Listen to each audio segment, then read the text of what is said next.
today to teach all of you a little bit about entrepreneurship. As part of EPP, or DECA, the Entrepreneurship Promotion Plan, myself, Brian Spivak, and my two partners, Albert Chin and Aricha Saha, were tasked with teaching everybody about entrepreneurship and what qualities make up an entrepreneur. Let's start off our presentation with a question for all of you. What is an entrepreneur? Any ideas? Any thoughts? Michael? Someone who runs their own business. That's a good idea. The problem is we needed to make sure. So we Googled it. According to Investopedia, one of the largest business encyclopedias online for business knowledge, an entrepreneur is an individual who runs a small business and assumes all the risks and rewards that such a venture will give. I'm going to repeat it so it sticks. An entrepreneur is an individual who runs a small business and assumes all the risks and rewards of such venture. In the big picture, this is completely true. However, it begs the question, who can become an entrepreneur? If you ever take any course or listen to any seminar that talks about entrepreneurship, you'll be told that entrepreneurs have to have several distinct qualities. They must be leaders, they must be good academics, and they have to have an abundance of confidence in themselves and their ideas. That sounds about right, does it not? As a matter of fact, it's wrong. All of these factors make entrepreneurship out to be a completely linear system, where if you don't have any of those qualities, you will not be able to succeed. Think about it. That's saying that if you're not good at a course like math, you can't become an entrepreneur. That's not true at all. Each person has their own strengths and weaknesses, and that's what helps everyone bring something different and unique to the table. Once we were tasked with the project, we started thinking to ourselves, what qualities differentiate successful entrepreneurs from failed ones? There are so many businesses that try, they start up, they invest, but they don't work out. What qualities do the successful entrepreneurs have that the ones who failed don't? We brainstormed for a long time. The three of us sat down, we started throwing ideas at each other. Nothing really stuck with us, nothing worked. Until we had one idea that did work. We thought about the different qualities that made someone a successful entrepreneur. As we thought about it, we realized that there was not a single characteristic that defined a successful entrepreneur other than a work ethic. No matter what, entrepreneurship will not come to you without any efforts being made. However, with a work ethic, any characteristic of yours can be played to your advantage, making you successful in your own way. Of course, we can't just tell you that everything you knew about entrepreneurship is wrong and end it on that. We've researched and cross-analyzed the diverse characteristics entrepreneurs appear to have and how they ran their businesses. What we found was pretty cool. It's completely different from what we're always told. We ended up organizing all the information we gathered into a complex matrix. If anything, this only goes to show that entrepreneurship is far more complicated than what it's made out to be. And look, we realized to some of you, this could mean absolutely nothing. You came in here today, business leadership, you don't want to be an entrepreneur, you're just taking the class because it sounded interesting. But to some of you, this could be a life-changing realization. It's important to know that every single one of you has the potential to become a successful entrepreneur. There are so many different attributes that go into becoming an entrepreneur. Different people will perform differently with different situations and under different environments. Now that we've gotten the introduction out of the way, let's get into the matrix. We've divided the different factors an entrepreneur could potentially have into several categories, all of which can be placed on a spectrum. The first such category is personality. There are three main types of personalities, two of which, introversion and extroversion, are terms that have been tossed around frequently ever since psychologist Carl Jung first popularized them.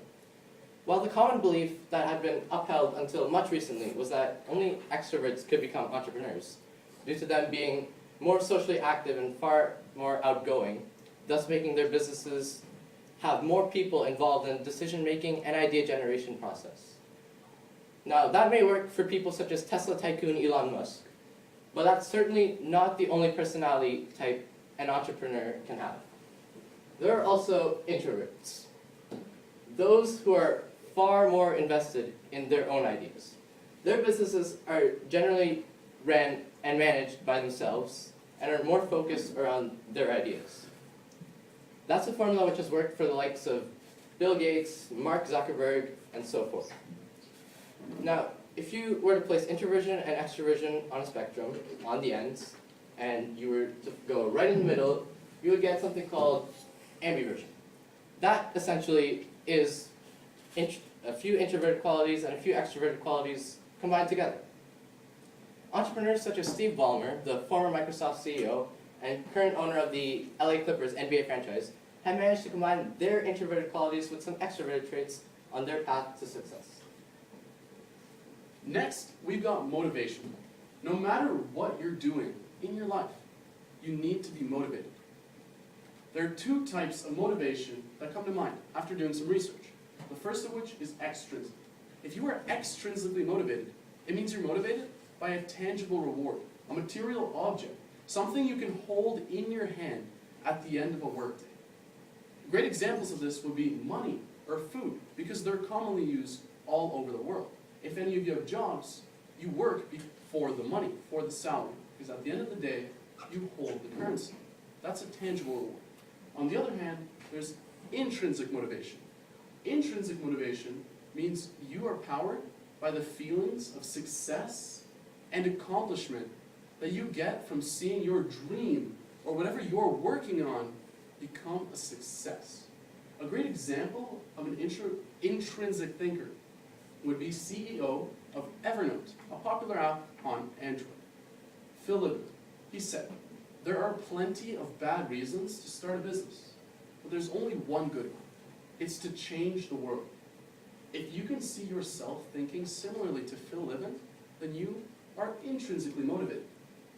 When doing anything in life, not just on an entrepreneurial venture, it's crucial to know how you're motivated, what motivates you, and how to stay motivated. Once you realize how you are motivated, it's important to also realize how you view the world around you and deal with situations. This is what we know as perspectives. Firstly, you can be idealistic. If you're idealistic, you are someone who aims for perfection, even when sometimes perfection is unrealistic. You have grand goals for your company, and these goals will drive you and your employees to do great things. You can be also pragmatic. As a pragmatic person, you're someone who aims for realistic goals and strives to solve them in a practical and logical manner. As a pragmatic person, you also consider risk a lot more than the other two perspectives. Lastly, you can be materialistic. And materialistic people are those who value things with tangible value more than other things. As a materialistic entrepreneur, you consider implications your decisions have on things with material value, or more than the other things, such as feelings or maybe even sometimes ethics. Now we realize that we've been talking for a while, so let's take this moment to have a fun little activity. For our activity, we will be giving out questions to each group, and these questions help promote creative thinking and as well as communication in your team. So the team who we find gets the right answer or the most creative answer to these questions will receive candy.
likely to speak? Okay, everybody, so we're gonna start taking up answers. What we're gonna do is kind of like a first come, first serve. So we're gonna ask a question, and then first people we see raise their hands.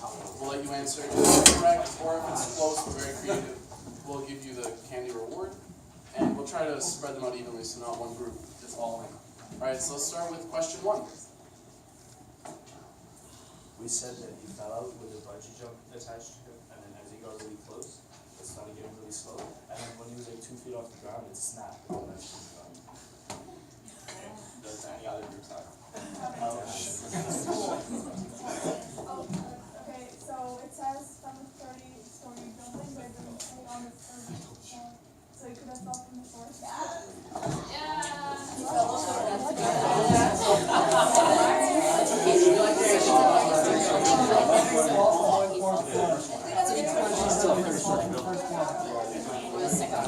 Alright guys, question 2. Any other answers? Because one person took an egg with the carton. That is correct. Good job. So the last person that with the egg still in the He had it. He didn't take it. They said that the last Question 3. instead of taking the egg, it's to be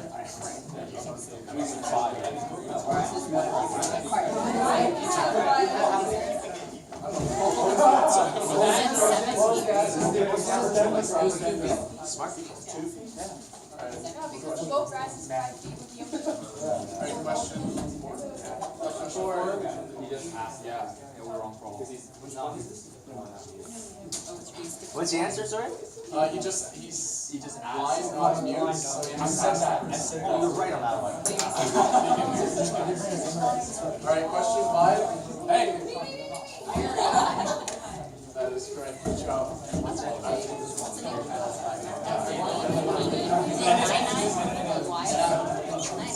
Final answer. Last question.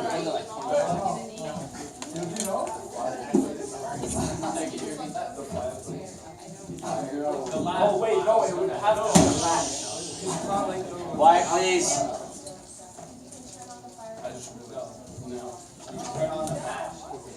Yeah, that's what Well done, everyone. Alright, good job, everybody. Oh, yeah, we'll just pick up that. We're gonna come around and collect it up. We got one right. 1 out of 4. 25%.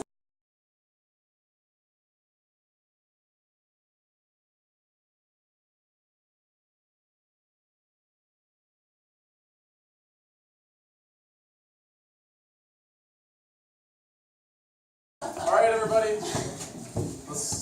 We're gonna start the presentation again. So far of the matrix, so far we've covered personality, motivators, and perspective. Another very important aspect to the factors that make up an entrepreneur is planning. Planning is very important no matter what you're doing in your life. And when I think of plans, 2 types of plans come to mind. Short-term and long-term planning. Both are very important, but generally people tend to prefer one over the other, based on their strong suit. I'm going to start with long-term. If you are a long-term planner, then your business is more likely to be very steady in growth, but grows quite slowly. Generally, long-term business ideas never die out with time, as most other short-term ideas do. A great example of long-term businesses in the real world would be family restaurants. You've all been to family restaurants before. They're passed down in the family from generation to generation, always remaining in the family. That's a long-term. Short-term planners, on the other hand, tend to make business ideas very often and very quickly, and don't really develop on any single idea fully, because there are many reasons, but most common is they don't have the resources or the manpower to. So what they do is they work on every idea just enough to make it valuable for bigger companies to purchase. This is very often seen in the real world in the tech industry. There are a ton of startups all over the world where individuals or small companies make programs or applications based on business ideas, develop them just a little, and then sell them off to larger companies, like pictured here, IBM, Microsoft, Facebook, all of these. Planning is very important no matter what you are doing in your life, not just for an entrepreneurial venture. And it's important to know which type of planner you are, so you can get help planning with the other forms, so you can be ready for whatever the future has to throw at you. Next is how you view risk. When making any decision, big or small, there are always risks involved. Your ability to take larger risks will inevitably affect the decisions you make in a company and affect the evolution of such business. Think of it this way.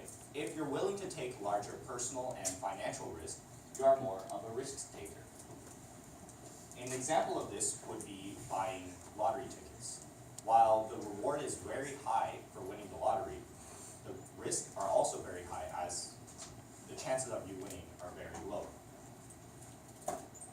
Business-wise, this means that you are more willing to take larger steps in developing your business. An example of this would be in venturing into new markets where your industry is underdeveloped. On the other hand, you have the safe player, and safe players usually back out when they're faced with risky decisions, and they prefer to invest in situations that have a lower perceived risk.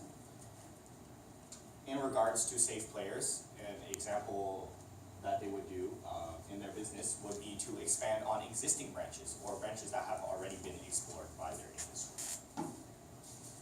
Now, all the factors that we've mentioned so far all work towards this final one. Your idea. The type of your idea determines just about everything, from your competition to your demographic, and composes almost the entirety of your business plan. There are three main types of ideas. The first of which is innovative. If you have a brilliant idea that has not yet been developed upon by a company, then you have an innovative idea. These are generally the riskiest in the business world, as on one hand, they're quite likely to succeed due to them never being seen before, but on the other hand, if consumers aren't fond of the idea or the service it provides, then they will fail. There's a simple way of viewing innovative ideas. You either go big or you go home. Next are replicated ideas. These are when entrepreneurs study what is currently working well in the economy and then replicate it using their own methods. A common example of this we see all the time is in the food industry. If you've ever had pizza from different providers, such as Pizza Hut or Pizza, then you'll realize that they're very similar. They both provide the same products, they follow the same business models, and they're both clearly successful. That is a replicated idea. If you decide to model your business using a replicated idea, then it'll be crucial for your marketing to be very creative, as that will be the way in which your company can stand out from other similar ones. Now, what happens if you're to combine innovative and replicative ideas? You would get mutated ideas. If you've got a mutated idea, that means you've constructed your business model off of studying existing businesses and then choosing an already existing idea and altering it in some shape or form. Mutated ideas are generally the safest of the three forms of ideas, so long as the modification to the replicated idea is innovative in a way which meets the needs and wants of consumers. You realize that this was a long presentation, so here's a quick recap of what we want you to take away. The 6 factors to think about when considering who you are as an entrepreneur are personality, motivators, perspective, planning, risk, and idea generation. Finally, remember, there are no limits to entrepreneurship. There's no stereotypical entrepreneur. Every single entrepreneur is different, and so are you. That's not a bad thing at all. That's a great thing. You have to make the best use of your differences and use them to your advantage. Good luck, and thank you for listening to our presentation.